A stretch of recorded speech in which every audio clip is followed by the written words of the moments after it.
Que tal, saudos? Hoxe tampouco houbo trens entre Santiago e Vigo. Renfe decidiu ampliar a suspensión do servizo que comezou onte debido ao temporal de chuvia e vento, e todos en ofrecer unha alternativa por estrada aos usuarios. Vémolo de contado despois dos titulares.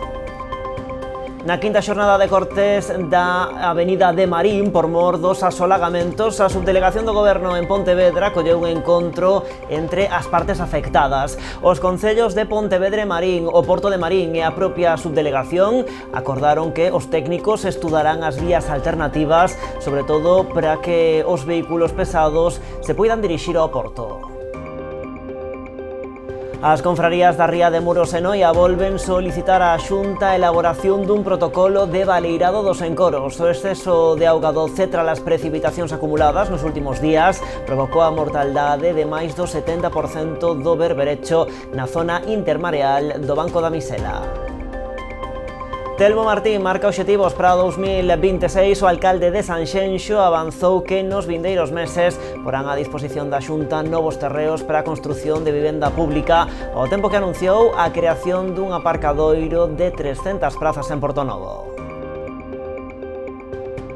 Arranca a 14ª edición do Programa Integrado de Emprego que impulsa a Mancomunidade do Salnés. Un cento de alumnos formaránse durante os vindeiros meses en distintos campos co obxectivo de acadar un posto de traballo. O itinerario formativo mantén os cursos tradicionais reinventándose con novos enfoques tecnolóxicos. O Entroido pontevedrés bailará ao ritmo de King África. O seu concerto no marco da Festa Pirata será unha das novidades da programación do 13 ao 21 de febreiro. Non faltarán as citas habituais como o desfile, o rabachol ou as murgas. Tampouco o pregón que correrá a cargo do grupo Os das Pistas. Asuntos que tratamos agora mesmiño aquí nas Novas do Día en Canal Rías Baixas.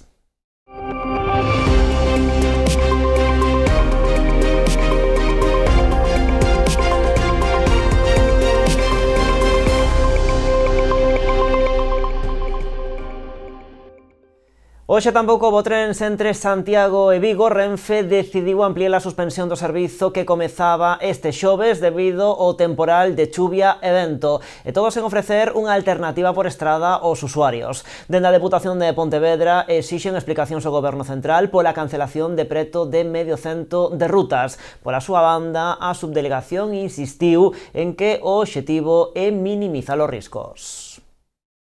Foron 48 as cancelacións que se viviron onte na rede ferroviaria no eixo atlántico. Dígase que isto foi paralizada na súa totalidade o tren na provincia. Este é un feito grave, o cal obriga a dar cumplidas explicacións de inmediato por parte dos voceiros dos gobernos e dos responsables de transporte, por moito que este motivado polo tren de borrascas que estamos a sufrir, porque o que é inxustificable é que por parte do Goberno Central non se articulara ningunha alternativa. A suspensión se decide por parte de Renfe en función, por unha parte, das alertas meteorolóxicas e, por outra parte, dos efectos que estas alertas meteorolóxicas teñen fundamentalmente en temas de desprendementos. E, polo tanto, eu non teño información puntual de cal vai a ser a decisión de Renfe para o día de mañá. Eu que si me trasladan desde Renfe é que, que están fundamentadas nesos riscos obxectivos e que a cuestión fundamental para Renfe é minimizar os riscos, algo que, por certo, eu comparto absolutamente. Na quinta xornada de cortes da P11, a Avenida de Marín, por mor dos asolagamentos, a subdelegación do Goberno en Pontevedra acolleu un encontro entre as partes afectadas. Os concellos de Pontevedra e Marín, o Porto de Marín e a propia subdelegación sentaron para coordinar a resposta e mellorar a información aos veciños para paliar o caos no tráfico provocado por estes cortes. Acordaron que os técnicos estudarán as vías alternativas, sobre todo para os vehículos pesados que se dirixen ao Porto. Incrementar a sinalización das vías alternativas, aumentar a presenza da Policía Local e da Garda Civil de Tráfico e mellorar a comunicación aos cidadáns son as tres medidas que se aplicarán cando os asolagamentos obriguen a cortar a P11 na Avenida de Marín. Sobre todo os camioneiros sepan, teñan unha vía máis ou menos dirixida de acceso ao Porto de Vigo, perdón, ao Porto de Marín, Pontevedra, e que non se atopen, bueno, pois por aí, digamos, dando voltas por estradas que en moitos casos, ademais, pois dificultan outros tipos de tráficos e en moitos casos, ademais, dificulta a súa propia mobilidade, non? Eu creo que é fundamental que os cidadáns teñan coñecemento no tempo máis rápido posible pois o corte da autovía e tamén a apertura da mesma. Os 3 puntos foron acordados na reunión de hoxe na subdelegación do Goberno. Asistiron os concellos de Pontevedra e Marín e as súas policías locais, o Porto, a Garda Civil de Tráfico, a Axencia Galega de Infraestructuras e a Demarcación de Estradas. Agora serán os técnicos os que pechen as medidas concretas.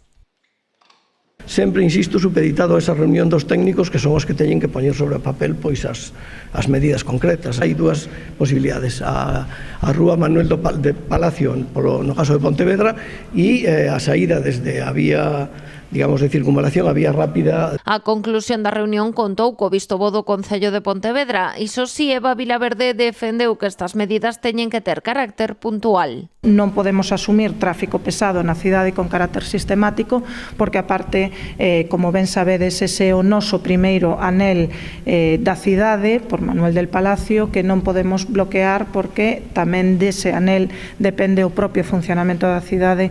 Pola súa banda, a alcaldesa de Marín incidiu na importancia da información e de reforzar a presenza de efectivos, así como de ter unha resposta coordinada entre todos os implicados. El transporte de cualquier persona que en hora punta se dirige a su trabajo con el tiempo medido tiene que saber cuando salga de su casa el tiempo que le va a llevar de ida y vuelta, y sobre todo tiene que saber por dónde puede ir. Es una vía que nos comunica con los hospitales de referencia y con los centros de emergencia, es decir, tú no puedes verte en un atasco como el lunes de 1h15 y no poder llegar a la Casa del Mar de Pontevedra. Neste cumio, todas as partes coincidiron a hora de sinalar que manter a actividade normal do Porto de Marín debe ser unha prioridade. Segundo o presidente da Autoridade Portuaria, no momento no que se aplican os cortes da Avenida de Marín, afectan a uns 140 camións. Para que o Porto de Marín siga funcionando, para que siga tendo que lle cheguen ali os transportes nos momentos adecuados, que en canto chegan aquí e eviten pois estes camións realmente, como pasou estes días, pois que queden atascados guiándose por o GPS en certos viales que non estaban preparados pois para que pasasen este tipo de trailers. A pesares da boa sintonía para atopar medidas que palíen os efectos dos cortes na P11, todas as partes insistiron en que o fundamental é reclamar ao Goberno Central unha solución urxente e definitiva que evite o asolagamento desta vía clave. Bueno, esta madrugada de xoves para venres en Pontevedra, o paso da borrasca Leonardo deixouse sentir con forza. Ao redor das 3 da mañá rexistráronse intensas treboadas con descarga eléctrica. De feito, a caída dun raio moi preto do centro da cidade provocou importantes danos no suministro eléctrico en diferentes puntos. Afectou principalmente os transformadores eléctricos de Raíña Vitoria e Rosalía de Castro, cortando o servizo. Un dos exemplos foi a central da Policía Local que quedou danada. Tamén afectou a vivendas particulares e a iluminación pública de zonas como García Camba, a Oliva, Eduardo Pondal ou San Roque. Foron ao redor de 400 clientes afectados. Así as cousas, o servizo restableceuse ao longo da mañá deste venres. Seguimos con máis asuntos. As confrarías da Ría de Muros e Noia volven solicitar á Xunta a elaboración dun protocolo de baleirado dos encoros. O exceso de auga doce tras as precipitacións acumuladas nos últimos días provocou a mortaldade de máis do 70% do berberecho da zona intermareal do Banco da Misela. A acumulación de precipitacións durante semanas unida ao baleirado da presa do Tambre coincidindo coa baixa mar tivo como consecuencia a alta mortaldade de marisco en Testal. No Banco da Misela, na zona onde traballan as mariscadoras a pé, estimase que morreu máis do 70% do berberecho e o 20% de ameixa, mentres que as concesións a flote resultaron menos afectadas. Aí no Banco da Misela a pé, onde é máis en seco, pois hai o 70 ou 80% do berberecho morto. A ameixa hai sobre un 20% aproximadamente. En cambio a flote temos un 20% aproximadamente de berberecho e un 15% así de ameixa. E bueno, facerse fixo daño, moitas borrascas, a verdade se dita, moitísimas borrascas, pero tamén nos sentimos perjudicados que non hai un protocolo aí na empresa do Tambre, de Naturgy, que embalsa moita agua e non solten beixamar. as máis grandes cantidades de agua, vamos dicir. Nós queremos que solten máis enchendo o mar e pleamar, porque se hai unha mistura de agua salada con agua dulce e non tanto na beixamar, que solten menos na beixamar e máis na pleamar. A este respecto, os patróns maiores das 4 confrarías da ría de Muros Noia veñen de manter unha xuntanza na que acordaron volver a insistir ante a Xunta de Galicia sobre a necesidade de establecer un protocolo de baleirado de encoros que levan anos reclamando. Hai sobre ano e medio tivemos unha reunión co conselleiro, con directiva de Naturgy, Aguas de Galicia, as 4 cofradías, e quedou un papel mollado, nin unha cousa nin outra. Sabemos aquí os efectos que fai, que nos morreu un 60-70% do berberecho a pé. Se houbera un protocolo non iba a morrer un 80, morrería un 50 ou un 40. Todos sabemos que hai moita agua. Con esta situación, a agrupación de mariscadoras a pé vai celebrar unha asamblea para decidir se pechan ou retoman a actividade. O colectivo da flote volverá ao traballo a principios de marzo, coa vista posta no ceo. Van facer unha asamblea a pé das mariscadoras e dos mariscadores, se cerran ou non, a ver, van ter unha asamblea. Os da flote, a ver, se non hai máis riadas, pois iremos traballar, porque hai xente que o necesita, e iremos traballar porque hai pouca mortandad, non? A ver se non veñen máis borrascas. Pois precisamente o BNG acaba de rexistrar tamén unha serie de iniciativas no Parlamento galego para afondar no grave episodio de mortaldade de bivalvos que está a afectar a ría de Muros e Noia, poñendo de novo nunha situación límite o sector marisqueiro destas comarcas. Entre outras cuestións, os nacionalistas instan á Consellería do Mar a actuar de maneira inmediata para evitar consecuencias nefastas para a produtividade da ría, moitas delas evitables e que levan anos castigando o sector. Demandan unha vez máis a regularización do baleirado e limpeza dos encoros e a posta en marcha dun seguro colectivo para cubrir as perdas económicas derivadas desta situación. Tamén piden o desenvolvemento de proxectos de semente de moluscos que posibiliten a recuperación da produtividade.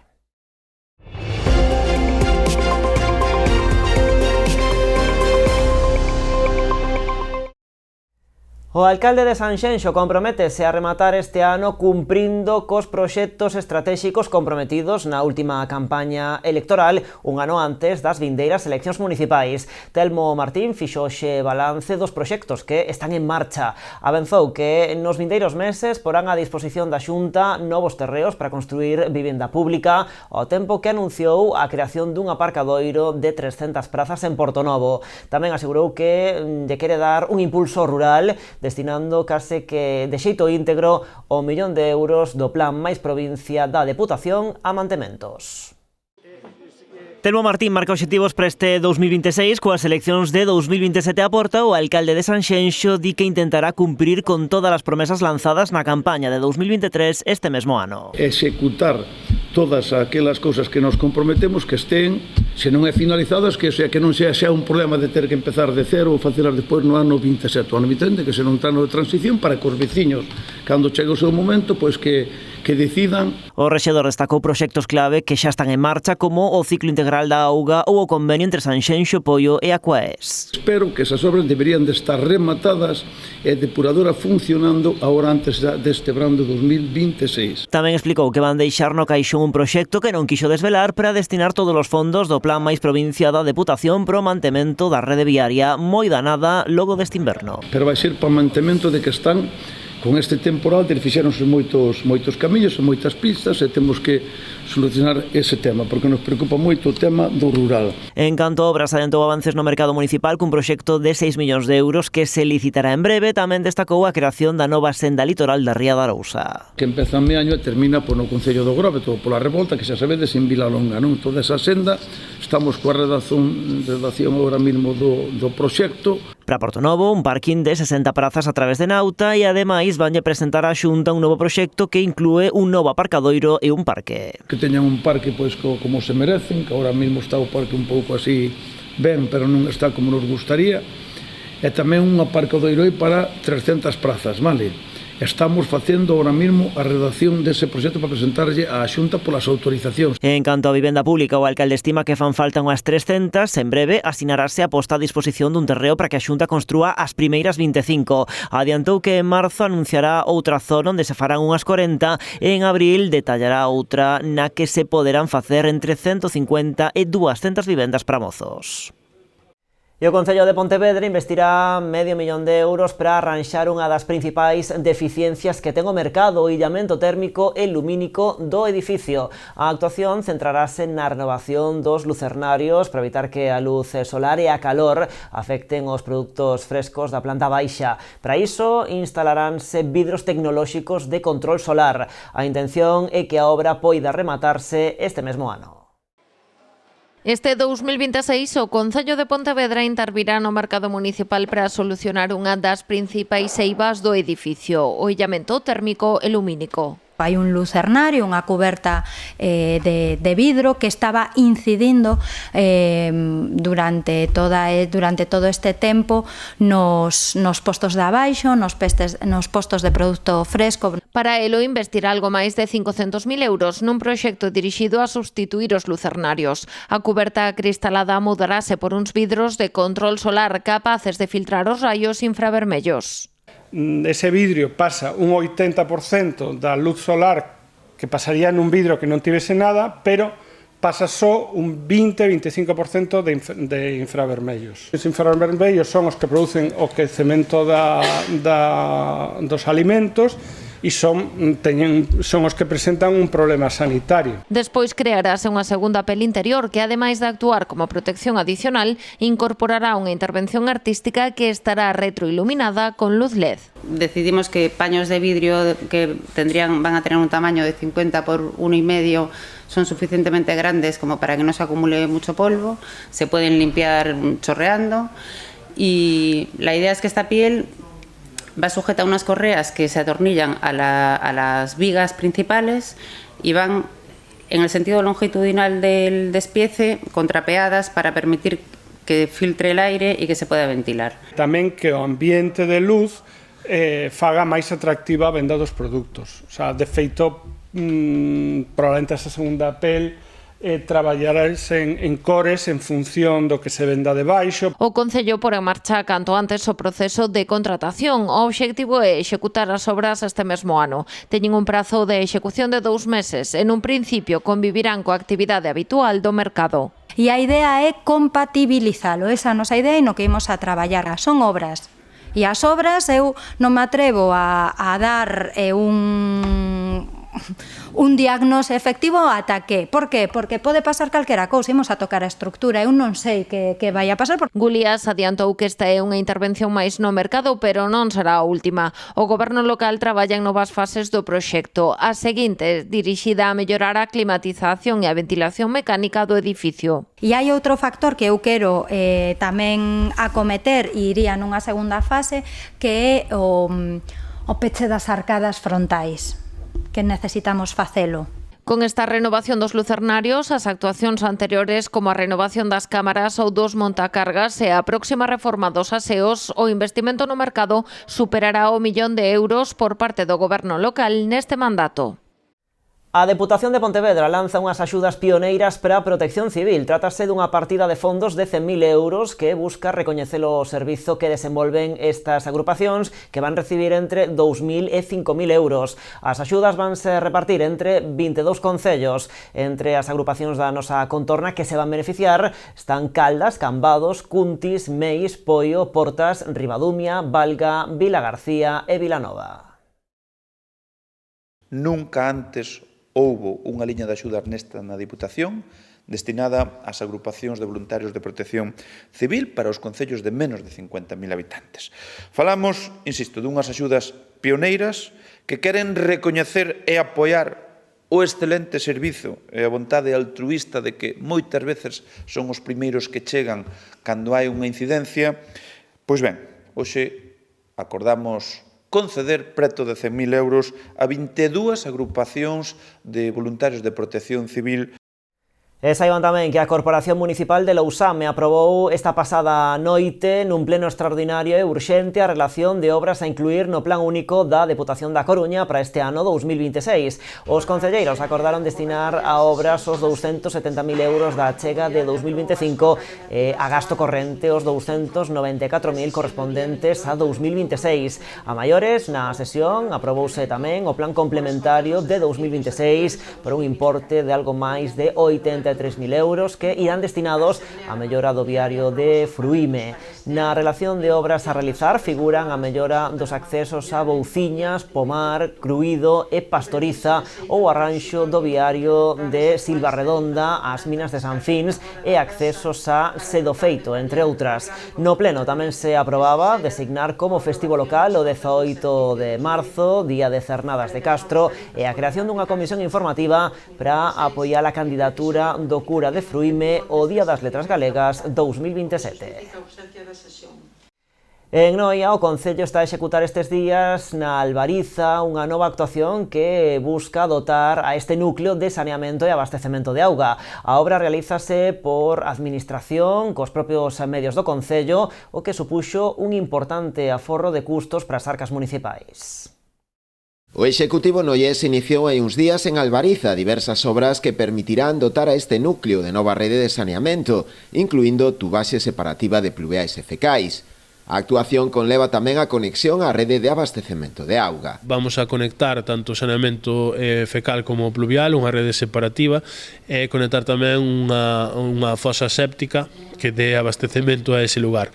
Tamén se vai aproveitar para facer a comitiva da auga, que era unha aldea que non ten auga potable do Concello, auga potable municipal, e vai se aproveitar para dotar de rede de abastecemento de auga.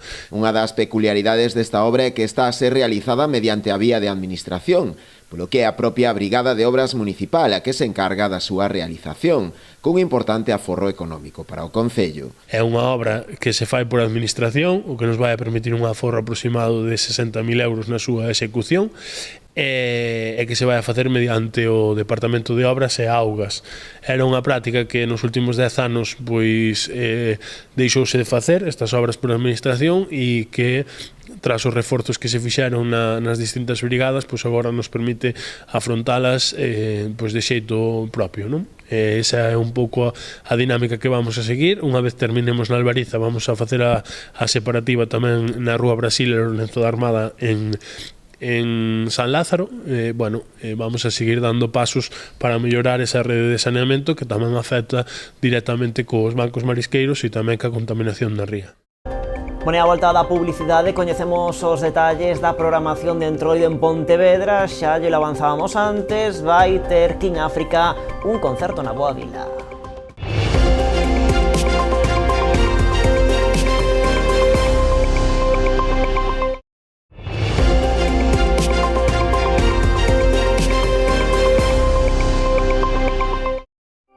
Aquí continuamos nas novas. Arranca a 14ª edición do Programa Integrado de Emprego que impulsa a Mancomunidade do Salnés. Un cento de alumnos formaránse durante os vindeiros meses en distintos campos co obxectivo de acadar un posto de traballo. O itinerario formativo mantén os cursos tradicionais reinventándose con novos enfoques tecnolóxicos. O programa conta cun investimento de 250.000 euros, dos que a Xunta aporta 220.000.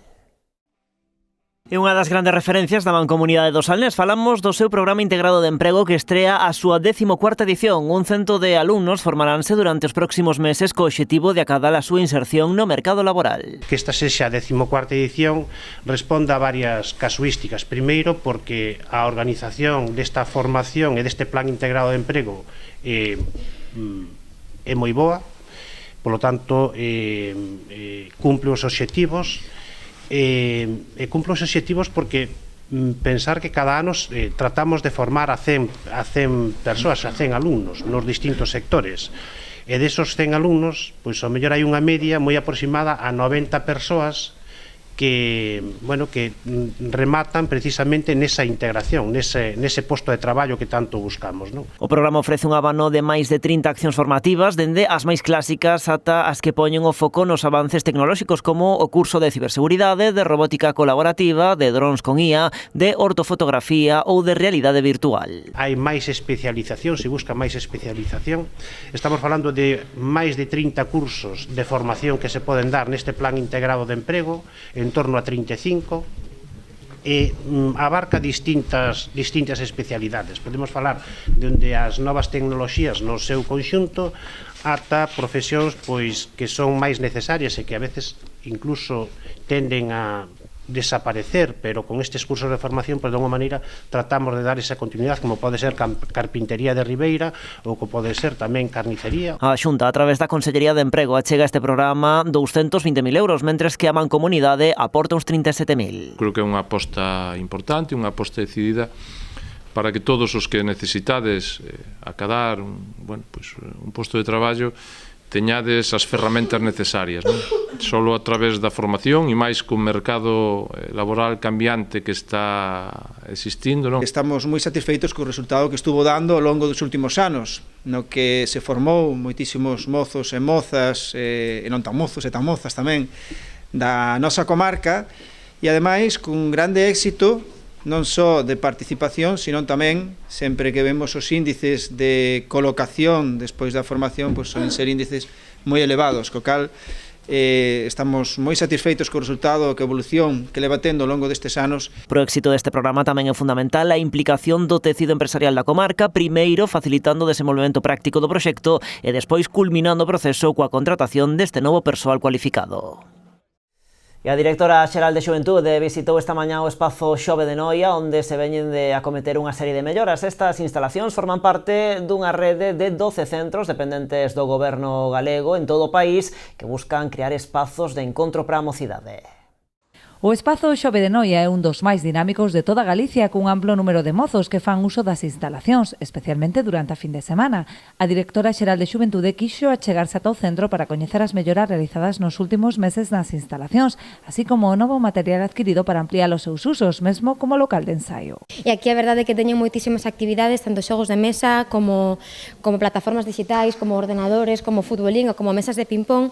Unha mesa que ademais tamén neste pasado decembro compramos diferentes materiais para complementar este espazo, como instrumentos musicais, unha batería, un teclado, tamén esta mesa de ping-pong, e tamén é un pouco motivo polo que estamos hoxe aquí, para ver, para coñecer, para ver como se atopa o espazo Xove, porque tamén no pasado mes de decembro tivemos, fíxose unha limpeza ao teito do espazo e tamén se aproveitou para pintar diferentes estancias deste espazo Xove. Lara Meneses lembrou ademais que calquera dos centros que integran a rede Espazo Xove é de uso libre para a mocidade galega, tanto para pasar tempo de lecer como para coñecer os programas que desenvolve a Consellería en materia de xuventude ou realizar xestións como a activación do Carné Xove. Estes espazos que son da Xunta de Galicia son espazos para a mocidade galega, independentemente que teñan ou non teñan un espazo Xove, pero para todos aqueles mozos e mozas que non dispoñan do Carné Xove, que sepan que estes puntos, dos 12 que temos por toda Galicia, son lugares onde sí facemos o Carné Xove. Por lo tanto, se necesitan facelo ou activalo,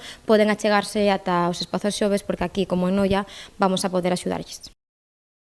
O Salnés impulsará a creación de puntos violetas nas farmacias. Trátase dun acordo acadado pola Subdelegación do Goberno e o Colexio de Farmacéuticos da provincia de Pontevedra.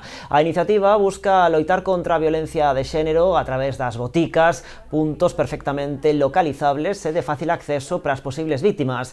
Ademais, cunha intensa implantación no territorio, moi especialmente no ámbito rural, e atendidas por profesionais do eido da saúde. O obxectivo é que poidan acudir ás farmacias na procura de asesoramento ou atención, ou simplemente buscando información de xeito discreto, como pode ser a través de códigos QR de cartéis cos que se identificarán as farmacias que sexan punto violeta. Este xoves celebrouse en Vilagarcía un encontro comarcal para a posta en marcha deste servizo, co obxectivo de lograr a maior adhesión posible de farmacias a esta rede de puntos violeta. E a Pobra celebrará a vindeira semana do 9 ao 13 unha nova edición das Xornadas Muller e Ciencia. Na programación deseñada destaca a charla da matemática da Universidade de Santiago e divulgadora científica Elena Vázquez Abal, que terá lugar o día 11 de febreiro e que será retransmitida en liña a partir das 4:30 da tarde a través da web municipal. A Pobra volverá a celebrar as Xornadas Muller e Ciencia, que chegan este ano á súa 11ª edición. Será a vindeira semana, do 9 ao 13, con diversas actividades.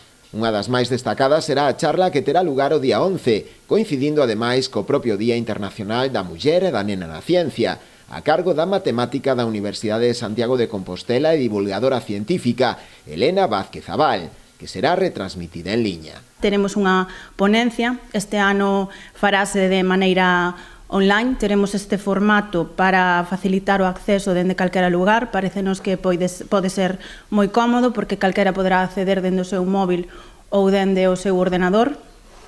Ademais, terán a opción, a través dun enlace, de poder participar activamente nesa videoconferencia ou, se o prefiren, simplemente vela dende a nosa canle de YouTube. Esa ponencia quedará grabada e estará a disposición de toda calquera persoa que queira desfrutar dela en calquera momento. Durante toda a semana desenvolveránse tamén outras actividades dirixidas a escolares. Para a semana do 9 ao 13 de febreiro, un contaconto interpretado con Moni Creques que van a chegar ás máis pequenas e pequenos a vida e investigacións, por un lado, da primatóloga Jane Goodall e polo outro a vida da muller pioneira Xoaquina García, denominada a Jaxola.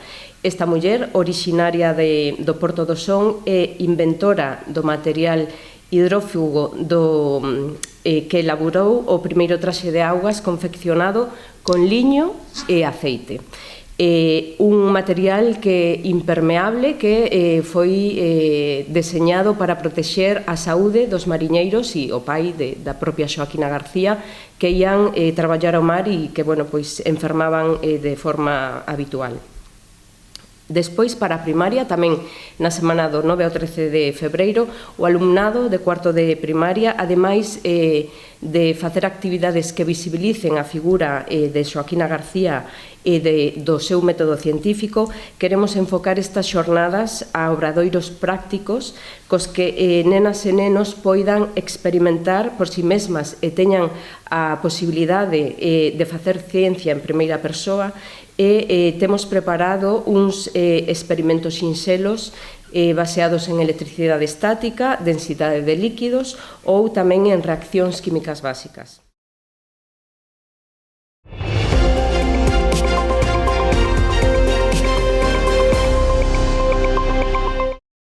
O Entroido Pontevedrés bailará ao ritmo de King África. O seu concerto no marco da Festa Pirata será unha das grandes novidades da programación deste ano. Do 13 ao 21 de febreiro non faltarán as citas habituais como o desfile, o rabachol ou as murgas. Tampouco o pregón, que correrá a cargo do grupo Os das Pistas. Ademais, este ano a cita homenaxeará a Castelao con reinterpretacións das súas obras. En canto á preocupación polo mal tempo, a intención do Concello é manter a programación ata o último minuto. Pontevedra xa conta os días pro arranque do seu Entroido. Somos o mellor entroido urbano de Galiza e eu casi me fago un Abel Caballero, voume disfrazar e temos o mellor cartaz de toda Galiza, de toda a historia.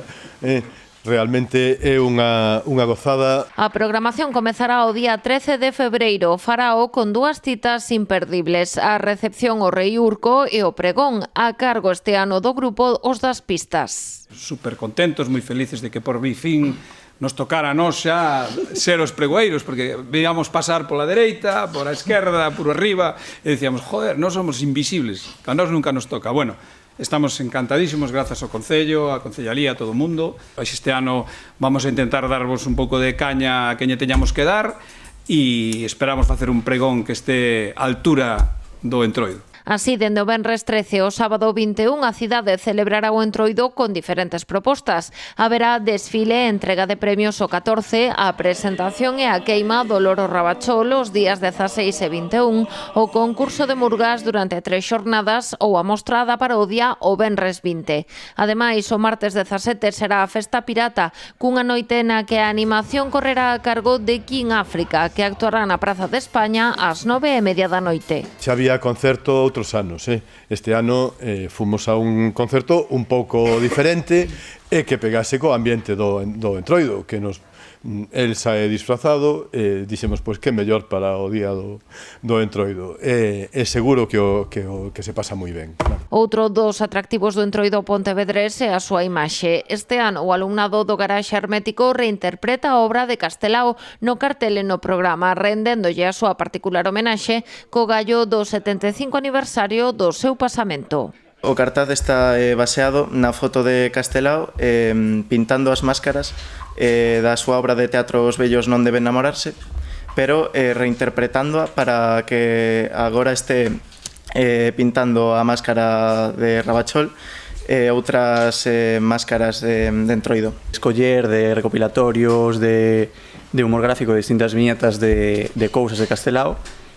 E o que fixemos foi introducir en elas a propia figura do Loro Rabachol, sempre tendo en conta que, digamos, que o chiste que el quería facer en estas viñetas seguise guardando sentido en que cambiares esa figura. O Entroido pecharase coas xornadas organizadas pola Sociedade Antropolóxica Galega durante a fin de semana. O programa completo estará disponible na web do Concello en formato físico pro seu reparto.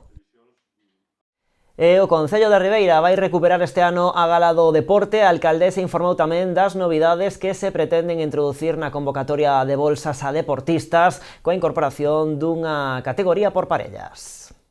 Vamos a seguir apostando por unhas axudas que veñen xa de fai moitos anos e que o noso obxectivo é que este ano 2026, pois poidan levar tamén unha mellora, digamos, para poder ir dirixidas ao que son tamén esa modalidade de parellas, non? Unha modalidade que non se contempla a día de hoxe e que temos pois exemplos de éxito no noso concello, como pode ser agora mesmo pois o patinaxe.